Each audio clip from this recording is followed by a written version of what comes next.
Student, आज हम जो केमिकल बॉन्डिंग यूनिट है इसका लास्ट लेक्चर दे रहे हैं। इसमें ये कुछ थ्योरेटिकली क्वेश्चंस हैं और डिफरेंसेस हैं, वो मैं आपको बता रहा हूँ। आज का पहला डिफरेंस है एटॉमिक ऑर्बिटल और मॉलिक्यूलर। तो सबसे पहले एटॉमिक और मॉलिक्यूलर ही क्लियर करो। जो आप कॉन्फ़िगरेशन लिखते थे, जैसे आप लिख रहे हो नाइट्रोजन 7 की, तो क्या 1s2 2s2 2p3, तो ये आपके होते हैं एटॉमिक ऑर्बिटल, इनको क्या बोलते हैं, एटम। और मॉलिक्यूलर जो आप जैसे O2 के लिए लिखते थे ना, sigma 1s sigma star 1s sigma 2s sigma star 2s, इस तरह लिखते हैं, वो है मॉलिक्यूलर ऑर्बिटल कॉन्फ़िगरेशन। तो ये एटॉमिक के लिए लगती है, मॉलिक्यूलर के लिए। तो यानी कि एटॉमिक ऑर्बिटल्स तो सिंगल एटम के लिए यूज होगा, और मॉलिक्यूलर है वो एक से ज़्यादा 2 3 इनके लिए यूज होगा। ठीक है, तो अब हम डिफरेंस शुरू करते हैं। इसमें क्या है, N electron in atomic orbital is under the influence of only one nucleus of the atom. देखो इसमें एक न्यूक्लियस यूज होता है, तो इसके अंदर जो एटॉमिक ऑर्बिटल होगा, इसके अंदर इन्फ्लुएंस किसकी होगी, एक अगर एटम है तो उसी के एक पॉजिटिव न्यूक्लियस की होगी।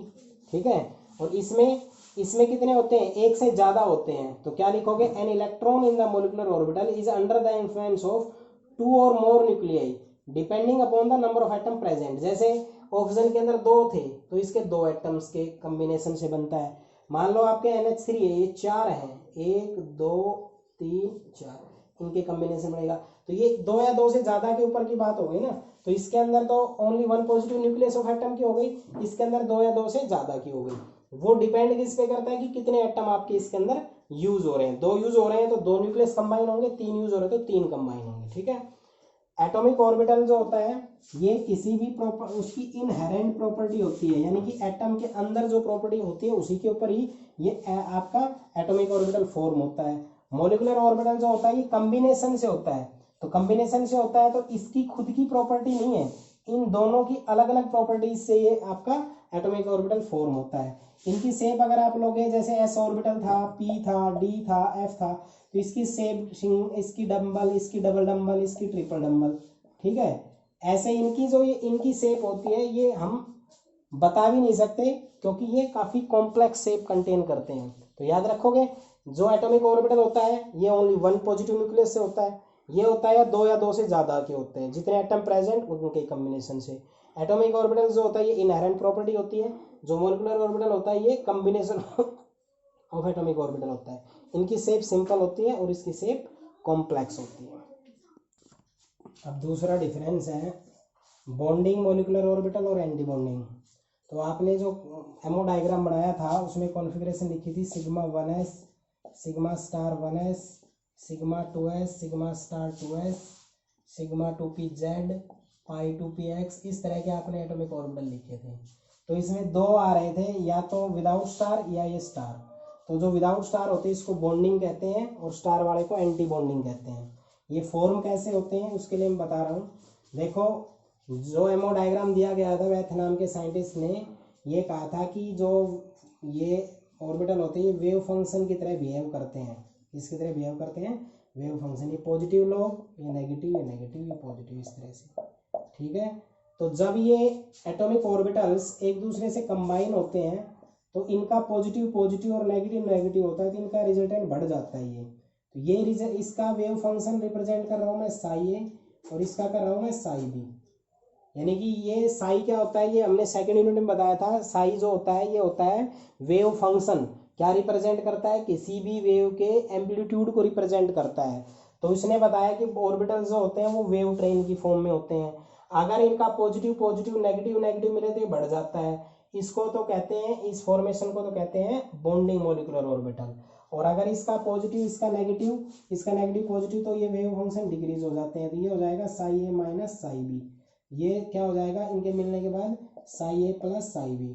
ठीक है, इनको कहते हैं linear combination of atomic orbital. क्या कहते हैं, linear combination of atomic orbital. यानी कि जब 2 वेव जो ऑर्बिटल हैं, जैसे ऑक्सीजन की बात करें तो अपने पास है O2, O प्लस O, एक ये हो गया, एक ये हो गया, ये भी वेव की फॉर्म में, ये भी वेव की फॉर्म में। तो इनके अंदर 2 पॉसिबल वे हो सकते हैं इंटरमिक्स होने के। इनके positive positive negative negative mix हो तो हाइयर हो जाता है, पॉजिटिव नेगेटिव नेगेटिव पॉजिटिव तो ये लोअर हो जाता है। इनका इस तरह से जो कॉम्बिनेशन होता है, इसको लीनियर कॉम्बिनेशन कहते हैं। तो अगर वो ऑर्बिटल जब ओवरलैप होते हैं तो जो अगर इनके वेव फंक्शन के एडिशन होने से जो बने उसको हम क्या कहते हैं, बॉन्डिंग मॉलिक्यूलर ऑर्बिटल। और अगर इनके सब्ट्रैक्शन से बने, किससे बने, सब्ट्रैक्शन आएगा भाई यहाँ पे, सब्ट्रैक्शन से बने उसको हम क्या बोल देंगे, एंटी बॉन्डिंग ऑर्बिटल। तो क्या कहोगे, it is form by addition of overlapping of atomic orbital. ये एक एटॉमिक ऑर्बिटल है, ये दूसरा है, इनके कॉम्बिनेशन से ये बन रहा है। और अगर इनका positive positive negative negative means linear combination जो होता है वो सेम साइन अगर ऐड हो रहे हैं तो उसको तो कहते हैं बॉन्डिंग मॉलिक्यूलर ऑर्बिटल। और अगर अपोजिट साइन अगर हो रहे हैं तो उसको कहेंगे एंटी बॉन्डिंग। ठीक है, तो अगला जो डिफरेंस है वो यही लिखा है, the lobes of combine the atomic orbital same sign.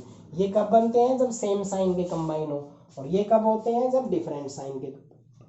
इनकी इलेक्ट्रॉन डेंसिटी जब ये कंबाइन होता है उसकी इलेक्ट्रॉन डेंसिटी क्या होती है, ग्रेटर रहती है पहले के कंपैरिजन। जो पहले एटम होते हैं उनकी इलेक्ट्रॉन होते हैं डेंसिटी, और ये कंबाइन होने के बाद, तो कंबाइन होने के बाद इलेक्ट्रॉन डेंसिटी ज़्यादा रहती है, यानी कि इनके अंदर इसमें इलेक्ट्रॉन्स ज़्यादा रहेंगे और इसमें क्या रहेंगे, कम रहेंगे। और इनकी एनर्जी लोअर रहेगी और इनकी एनर्जी क्या रहेगी, हाइयर रहेगी। इसको समझाने के लिए मैं आपको एक बार वो डायग्राम बना के दिखा देता हूँ, बिल्कुल सब कुछ समझ में आ जाएगा, कुछ भी नहीं है इसके अंदर। जो वो डायग्राम था, मैंने कहा था सबसे पहले आप एनर्जी की लाइन ड्रा किया करो, तो आपको ये इस तरह से मैंने कंबाइन करना बताया था। ये आप ऐसे लिख लो, तो ये आपका सिग्मा 1s है, ये सिग्मा स्टार 1s है, ये 1s2 है, ये एटॉमिक ऑर्बिटल है, ये मॉलिक्यूलर है। तो इसमें सबसे पहले इलेक्ट्रॉन इसमें भरा जाएगा ना भाई, इसमें एक एक दो है, इसमें दो है, तो दो इसमें भरेगा, एक एक है चलो इसमें, तो ये इसमें भरा जाएगा। उसके बाद इसमें आएगा, एनर्जी ऊपर बढ़ती जा रही है, तो ये लोअर एनर्जी हुआ, तो लोअर एनर्जी कौन सा है, विदाउट स्टार वाला, यानी कि बॉन्डिंग। तो बॉन्डिंग वाले की एनर्जी कम है, इसकी एनर्जी ये ऊपर की तरफ दिखाई दे रहा है तुम्हें, तो इसकी एनर्जी इसका मतलब ज्यादा है, क्योंकि हम increasing order of their energy लिखते हैं। दूसरा, इलेक्ट्रॉन डेंसिटी इसकी ज्यादा रहेगी, देखो ये वैकेंट रहेगा, इसमें इलेक्ट्रॉन है, तो पहले इलेक्ट्रॉन किसमें भरा जाता है, बॉन्डिंग में, फिर किसमें भरा जाता है, एंटी बॉन्डिंग में। ठीक है, तो याद रखना, इसका पहला डिफरेंस था, it is form by the overlapping of atomic orbital of same sign, इसमें डिफरेंट साइन। इसमें लोब्स जो होती है वो सेम साइन की कंबाइन होती है, इसमें डिफरेंट की होती है। इसके अंदर इलेक्ट्रॉन डेंसिटी ज्यादा रहती है, क्योंकि देखो इसमें इलेक्ट्रॉन भरा जाएगा, हाइड्रोजन का लिखा है तो इलेक्ट्रॉन यहाँ रहा, इसमें तो है ही नहीं, तो इलेक्ट्रॉन डेंसिटी इसमें ज्यादा रहती है इसके कंपैरिजन में। दूसरा, ये डायग्राम में ऊपर आ रहा है, इसका मतलब इसकी एनर्जी ज्यादा, तो इसकी बॉन्डिंग की इलेक्ट्रॉन डेंसिटी ज्यादा और एनर्जी कम, इसकी एनर्जी ज्यादा और इलेक्ट्रॉन डेंसिटी कम। ठीक है, तो ये 4-5 जो इसके डिफरेंस थे वो आप अच्छे से तैयार करोगे। तो बॉन्डिंग एंटी बॉन्डिंग मैंने बता दिया है। अब नेक्स्ट डिफरेंस देखो, अगला डिफरेंस है सिग्मा और पाई। जो आपको कॉन्फ़िगरेशन लिखते थे ना, sigma 1s, sigma star 1s, sigma 2s, sigma star 2s, sigma 2pz, पाई 2px, पाई 2py, तो ये सिग्मा और पाई में डिफरेंस बताना है। तो वो सिग्मा और पाई बॉन्ड का जो आपने डिफरेंस लिया था वैसा इसमें होगा। इसमें जो एटॉमिक ऑर्बिटल होते हैं वो हेड टू हेड मींस ऐसे ओवरलैपिंग होती है, जैसे एस ऑर्बिटल में, एसपी में क्या हो गया, ऐसा ये पी है, पी के अंदर ये, तो हेड टू हेड ओवरलैपिंग होती है। और इसमें जो होती है वो होती है साइड वाइज ओवरलैपिंग। ठीक है, तो क्या कहोगे, जो आपके पास सिग्मा मॉलिक्यूलर ऑर्बिटल होता है ये हेड टू हेड ओवरलैपिंग से बनता है, इंटरन्यूक्लियर एक्सिस पे रखे रहते हैं, यानी कि एक ही एक्सिस पे ये रखे रहते हैं ऐसे। ठीक है, अलोंग द इंटरन्यूक्लियर एक्सिस। और अगर यही परपेंडिकुलर रखे जाएं तो इनके बीच में, अगर इनके बीच में परपेंडिकुलर एक्सिस पे रख दिए तो इनके अंदर हेड टू हेड ओवरलैपिंग ना होकर कैसे हो जाती है, साइड वाइज ओवरलैपिंग। और अगर जो side wise overlapping of atomic orbital से बने उसको हम पाई बॉन्ड कहते हैं। और एटॉमिक ऑर्बिटल मिलके अगर कोई मॉलिक्यूलर बन रहा है तो उसको पाई मॉलिक्यूलर ऑर्बिटल मींस ये वाले और ये पाई वाले। दूसरा, इनके अंदर जब कॉम्बिनेशन होता है तो जो रीजन इनके बीच में आता है ये, इसको कहते हैं,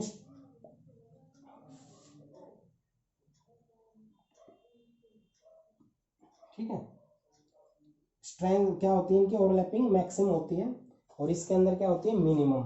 ये हल्के से टच होते हैं, इसी कारण से ये स्ट्रॉन्ग बॉन्ड बनाता है और ये क्या बनाते हैं, वीक बॉन्ड बनाते हैं। ये एक्सिस के अलोंग रखे हैं तो सिमेट्री होती है इनकी अपनी, और इसकी अपनी सिमेट्री नहीं होती, ये अनसिमेट्रिकल फॉर्म के अंदर ही रहते हैं। तो क्या कहोगे, ये head to head overlapping, side wise overlapping, overlapping maximum, minimum, symmetrical, unsymmetrical, और ये स्ट्रॉन्ग बॉन्ड फॉर्म करते हैं, वो वीक बॉन्ड फॉर्म करते हैं। ठीक है, तो ये आप आंसर। नेक्स्ट देखो अब भाई जो ये एटॉमिक ऑर्बिटल कंबाइन होते हैं उनके लिए कुछ कंडीशंस है वो बताता हूँ। ये एक एटॉमिक ऑर्बिटल है, वेव की फॉर्म में दिखाना है, ये पॉजिटिव नेगेटिव पॉजिटिव नेगेटिव, इसके वेव फंक्शन है साई ए। दूसरा ये है, ये साई बी है।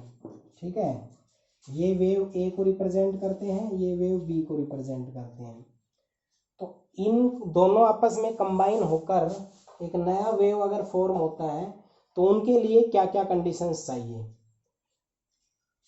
वो ही दो एटॉमिक ऑर्बिटल कंबाइन हो सकते हैं जिनकी एनर्जी या तो सेम हो या नियरली सेम हो।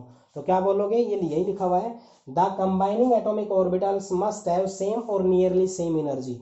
तो अगर इन एटम्स की एनर्जी में लार्ज डिफरेंस होगा तो ये कंबाइन नहीं होंगे, यानी कि वही एटम आपके कंबाइन हो सकते हैं, मॉलिक्यूल वही बनाते हैं जिनकी एनर्जी या तो बिल्कुल सेम हो, जैसे आप H2 बना रहे हो, H2 तो H प्लस H, इनकी एनर्जी नियरली सेम, बिल्कुल सेम है। O2 बना रहे हो तो ये कैसे बनता है, O प्लस O, ये नहीं, दोनों की एनर्जी सेम है या फिर नियरली सेम है। मान लो आप H2S बना रहे हो तो H और S के साथ एनर्जी नियरली सेम है। तो कहने का मतलब वही एटॉमिक ऑर्बिटल्स आपके कंबाइन हो सकते हैं जिनकी एनर्जी या तो सेम हो या नियरली सेम हो। दूसरा, the extent of overlapping between atomic orbital should be large, यानी कि जब दो एटॉमिक ऑर्बिटल कंबाइन हो रहे हैं, कंबाइन होने के बीच में जो ये एक्स, इनके बीच का जो कॉम्बिनेशन पार्ट होता है, ये जितना ज़्यादा होगा उतना ही उनके बीच का कॉम्बिनेशन भी स्ट्रॉन्ग होगा।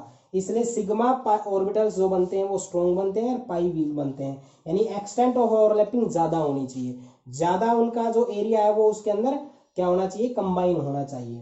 तीसरा है, combination of atomic orbital must have same symmetry, same symmetry में होने चाहिए, मीन्स या तो दोनों अलोंग द इंटरन्यूक्लियर एक्सिस होने चाहिए या दोनों एक दूसरे के परपेंडिकुलर। ऐसा नहीं है कि 45 के एंगल पे यार वो कंबाइन हो जाएंगे, नहीं, यानी कि एक तो उनकी एनर्जी सेम होनी चाहिए, दूसरा उनके बीच में एक्सटेंट ऑफ ओवरलैपिंग ज़्यादा होना चाहिए, तीसरा क्या होना चाहिए, उनके अंदर जो सिमेट्री है वो आपकी अलोंग द एक्सिस होनी चाहिए, मोलिकुलर एक्सिस के अलोंग ही सिमेट्री होगी तो कॉम्बिनेशन क्या रहेगा आपका, ज़्यादा रहेगा। तो ये तीन कंडीशन है एटॉमिक ऑर्बिटल के मिक्स होने की। देखो भाई अब है मॉलिकुलर ऑर्बिटल जो थ्योरी है उसकी पोस्टुलेट्स, 6-7 पोस्टुलेट है वो बताता हूँ। पहला है, an atom molecules has orbitals of definite energy likes electron of atoms present in atomic orbital, यानी कि जैसे एटॉमिक ऑर्बिटल में इलेक्ट्रॉन्स होते हैं उनकी एनर्जी होती है, ऐसे ही एनर्जी मॉलिकुलर ऑर्बिटल में होती है। तो मॉलिकुलर ऑर्बिटल थ्योरी में पोस्टुलेट्स देंगे, उसमें क्या कहा गया है कि जैसे ही एनर्जी एटॉमिक ऑर्बिटल में वैसी ही एनर्जी मॉलिकुलर ऑर्बिटल। ठीक है। दूसरा, the molecular orbital form by combination of atomic orbital of proper symmetry and comparable energy. जो कंडीशन मैंने बताई थी वही है, जो मॉलिकुलर ऑर्बिटल्स आपके होते हैं वो फॉर्म होते हैं कैसे, एटॉमिक ऑर्बिटल और मॉलिकुलर ऑर्बिटल के कम्बिनेशन से, और वो उनकी एनर्जी क्या होनी चाहिए, नियरली सेम और सिमेट्री सेम होनी चाहिए। ठीक है। तीसरा, electron and atomic orbital is under the influence of atomic orbitals, moleculars में 2, यानी एटॉमिक में देखो ऐसे है H प्लस H बराबर H2, ये अगर आप बनाते हो तो ये तो एटॉमिक ऑर्बिटल्स कहलाएंगे, और ये बनेगा तो ये बनेगा मॉलिकुलर ऑर्बिटल। तो कहने का मतलब ये हुआ कि इलेक्ट्रॉन एटॉमिक ऑर्बिटल में है वो in the influence of atomic orbitals क्या होता है, 1 के लिए एक एटम है, और इसमें इन्फ्लुएंस कितने का होगा, 2 एटम का होगा। ठीक है। नेक्स्ट है, as electron probability distribution of atoms given by atomic orbitals, molecular जो होते हैं वो मिनिमम होंगे, और जो आपके पास मॉलिकुलर ऑर्बिटल्स होते हैं उनके अंदर जो एनर्जी होती है और जो आपके पास इलेक्ट्रॉन डिस्ट्रीब्यूशन होता है वो आपका ऐसे ही रहता है जैसे एटॉमिक ऑर्बिटल्स में होता है। पांचवा जो है, number of atomic orbital form is equal to number of combining. अगर आपके पास ये दो जुड़ रहे हैं तो आपके पास मॉलिकुलर ऑर्बिटल भी 2 ही होंगे, जैसे sigma 1s sigma star 1s, समझ गए ना। जैसे आप ऑक्सीजन के लिए कर रहे हो 8, 1s2 2s2 2p6, तो ये 2 एटम जुड़े तो सिग्मा 1s इससे बनेगा सिग्मा स्टार 1s, एक ये 2 में है तो sigma 2s sigma star 2s, और ये सिग्मा 2pz और पाई 2px और पाई 2py 3 हो गए। ठीक है ना। तो इस तरह से याद रखना है कि जितने एटॉमिक ऑर्बिटल्स कंबाइन होंगे तो मॉलिकुलर ऑर्बिटल भी उतने ही बनेंगे कंबाइन होने के बाद। अगला है, जो बॉन्डिंग मॉलिकुलर ऑर्बिटल होता है उसकी एनर्जी लोअर होती है और स्टेबिलिटी ज़्यादा होती है। और एंटी बॉन्डिंग होता है वो क्या होता है, वो ज़्यादा स्टेबल होता है और उसके अंदर क्या होता है, एनर्जी हाई होती है। तो उल्टा होता है, बॉन्डिंग के अंदर क्या होगा, देखो बॉन्डिंग होता है नीचे तो एनर्जी कम, एंटी बॉन्डिंग होता है ऊपर तो एनर्जी ज़्यादा, और स्टेबिलिटी उल्टा। ठीक है, अगला है molecular orbital is filled as, जो मोलिकुलर ऑर्बिटल में आप इलेक्ट्रॉन्स फिलअप करते हो वो Pauli's exclusion principle, Hund's rule और आपके पास अबव प्रिंसिपल के हिसाब से भरोगे, यानी कि सब में एक ऑर्बिटल में 2 से ज़्यादा नहीं, और एक एक देखकर उसके बाद पेयरिंग। ठीक है, तो ये 6-7 आपकी मोलिकुलर ऑर्बिटल जो है उसकी पोस्टुलेट्स हैं। तो उसमें आपको अच्छे से इन पॉइंट्स को अच्छे से कवर अप करना है। अब ये छोटा सा यूज होता था बार बार, इसको कहते हैं linear combination of atomic orbitals. जो एटॉमिक ऑर्बिटल का लीनियर कॉम्बिनेशन क्या होता है, तो उसके लिए आपको क्या करना है, 2 एटम्स लेने हैं ए और बी। इस एटम की एनर्जी वेव फंक्शन साई ए और इसका साई बी। ये दोनों एटम ऐसे हैं, दोनों का हम क्लोज लेकर आए, तो क्लोज हम लेकर आएंगे तो ये कॉम्बिनेशन होना शुरू होगा। तो कॉम्बिनेशन जब आपका होता है तो इनके अंदर 2 ऑर्बिटल्स फॉर्म हो सकते हैं। वन इज मोलिकुलर ऑर्बिटल जिसको बोलते हैं हम बॉन्डिंग, दूसरा होता है एंटी बॉन्डिंग, बॉन्डिंग और एंटी बॉन्डिंग। जो बॉन्डिंग होते हैं वो मैं एक बार बता भी चुका हूँ दोबारा, वो इनके कॉम्बिनेशन से बनते हैं, इनके पॉजिटिव लोब्स और नेगेटिव लोब्स के कॉम्बिनेशन। जैसे ये ऐसे है पॉजिटिव नेगेटिव, दूसरा ये है पॉजिटिव नेगेटिव, तो इनके कॉम्बिनेशन से बनेगा तो वो इस तरह से बनेगा, ये सिग्मा बन गया और इंटरन्यूक्लियर एक्सिस पे तो सिग्मा बॉन्ड बनेगा। तो इनके अंदर जो बॉन्डिंग एमओ के लिए होगा तो उनका जो वेव फंक्शन होगा वो क्या हो जाएगा, ऐड हो जाएगा, यानी कि एडिटिव इफेक्ट से बनता है। किससे बनता है वो, एडिटिव इफेक्ट से। ठीक है, एंटी बॉन्डिंग में क्या होता है, एंटी बॉन्डिंग में होता है इसका नेगेटिव और इसका पॉजिटिव, यानी कि सब्ट्रैक्टिव इफेक्ट अगर इसका लगता है तो उनके अंदर उसको बोलते हैं एंटी बॉन्डिंग। तो इसको हम क्या बोलेंगे, साई स्टार। किससे रिप्रेजेंट करेंगे, एंटी बॉन्डिंग मोलिकुलर ऑर्बिटल। वो कैसे फॉर्म होता है, जो ऑर्बिटल्स होते हैं उन ऑर्बिटल के सब्ट्रैक्टिव इफेक्ट से। किससे, सब्ट्रैक्टिव इफेक्ट से। तो इस तरह से कंबाइन होने वाले को ये हम क्या बोलते हैं, linear combination of atomic orbital. जो एडिटिव इफेक्ट से बने बॉन्डिंग, सब्ट्रैक्टिव इफेक्ट से बने उसको क्या कहते हैं, एंटी बॉन्डिंग। ठीक है।